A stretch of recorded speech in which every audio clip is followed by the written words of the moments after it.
Welcome back. Welcome back. I hope you had a good lunch.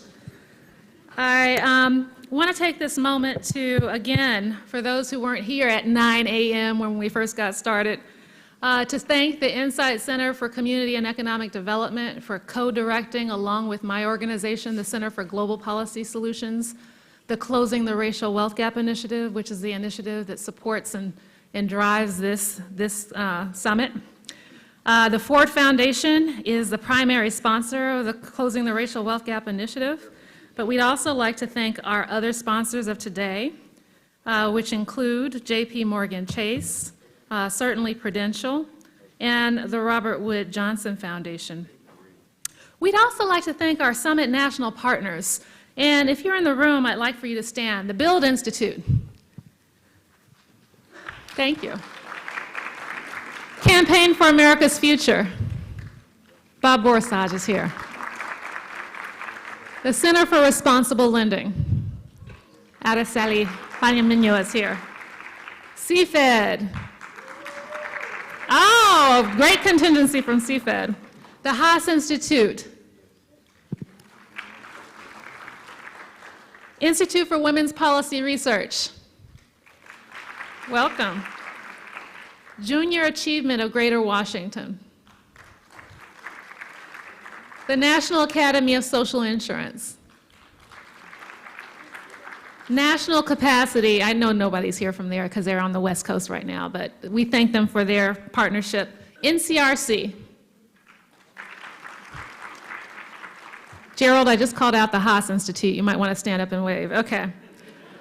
The National Council La Raza.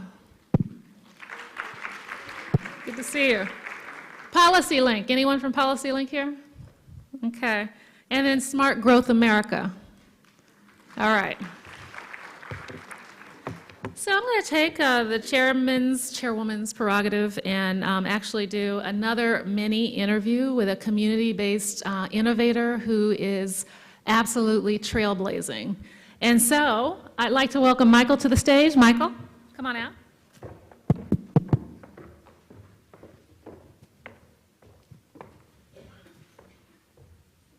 Hi.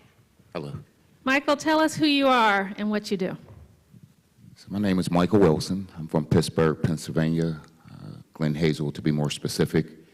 And I'm a community activist. I run a tenant council. I'm the head of the tenant council in my community, and I'm also the executive director of the Glen Hazel Community Resident Management Corporation. So how did you actually become the resident director of the Glen Hazel Community Development Organization? So it was a vision that the seed was planted when I was about 10. My mother took me to a meeting down in Manchester, Pennsylvania, to hear a lady named Bertha Gilkey speak about residents being able to own and do the day-to-day operations of their community of public housing.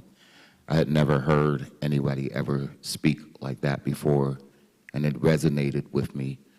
So years later, when I was living in public housing and the tenant council office president came up, I ran, I won. The group that won with me, we sat down and we understood that we had real issues in our community. Literacy is a real issue. Health and wellness is a real issue. And we understand that if you are going to change anybody from poverty to prosperity, you have to address these things.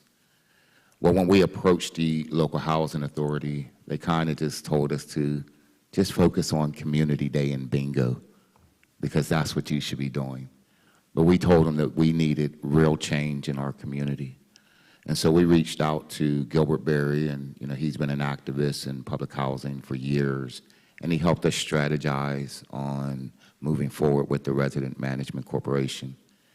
The other piece is to make yourself aware of the laws and the HUD regulations. We understand that it is our right to manage and operate and be in direct control of the quality of life in our community. And we began to take the steps using the HUD regulations 24 CFR 964 regs. So I don't know if many people know about what actually a resident management corporation is and how it actually leverages an ownership stake for members of the housing. So could you share?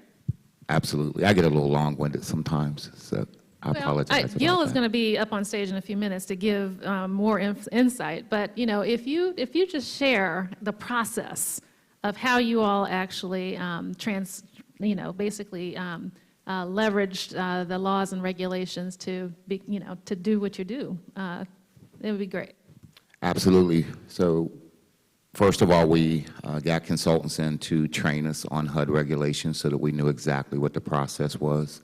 We already had our tenant council formed, and it states in there that any residents who have a active tenant council and want to take over the day-to-day operations of their community can do so by forming a resident management corporation. The first step is that the tenant council has to say that they want the resident management corporation to represent them.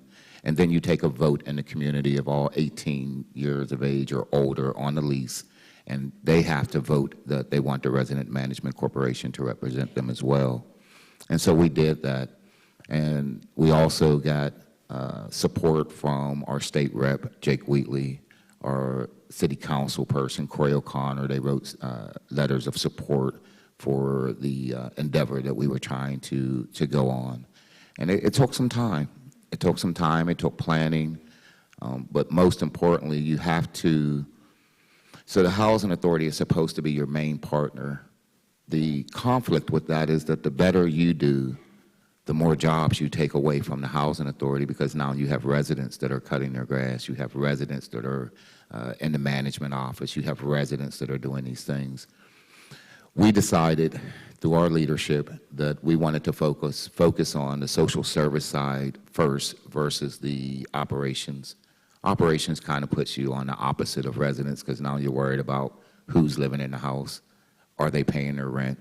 Are they following all the laws? So we decided to focus on health and wellness, education and training, and wealth creation were the areas that we knew were the most prominent and can be more effective to get us where we needed to go. So last question, and it's a two-part question. What's been the greatest challenge and the greatest opportunity from that process you went through that resulted from that process? I would have to say that the greatest challenge is that we wanted to do more than just be an organization that did things on the surface. And sometimes when you have residents that you're representing that don't have a vision, it's kind of challenging to change that mindset. It's challenging to change the mindset of the housing authority and the city that sees us nothing but public housing residents, and we should just be happy and grateful for whatever they give us. But we wanted to be the head and not the tail. We wanted to be in control of our own destiny. You know, our communities in public housing are like, we refer to them as income hostage camps. And we say that because, first of all, you're in public housing because, financially, you're not able to have the spending power that it takes to be in market rate housing. So you have subsidized housing, you have welfare, you have child care partnership, you have medical benefits and food stamps. Well, when I go talk to residents, when jobs are coming out, anything between $14 and $16 an hour actually puts them in a position to where now they're negative $300 or plus a month because they no longer get the child care partnership. They no longer get the food stamps and the medical because they have priced themselves out. But spending power does not put them in a place where they can be in market rate. And so if you don't address the literacy issues and the skill sets that it's going to take to bring residents from public housing to market rate and on their own and create that same spending power, it's pretty difficult. I forget the other part. And the greatest opportunity. What's the greatest the greatest opportunity, benefit? I would say, is to know that God is in control of everything. And the best part of that is when you go into a situation and you know that God is in control, then he allows you to have vision. And if you don't have vision, then you're not going to go anywhere. Anybody that does not see themselves where they would want to be will never be there. So I say the best benefit is the vision that we have. Let's thank Michael, another community leader, great community leader.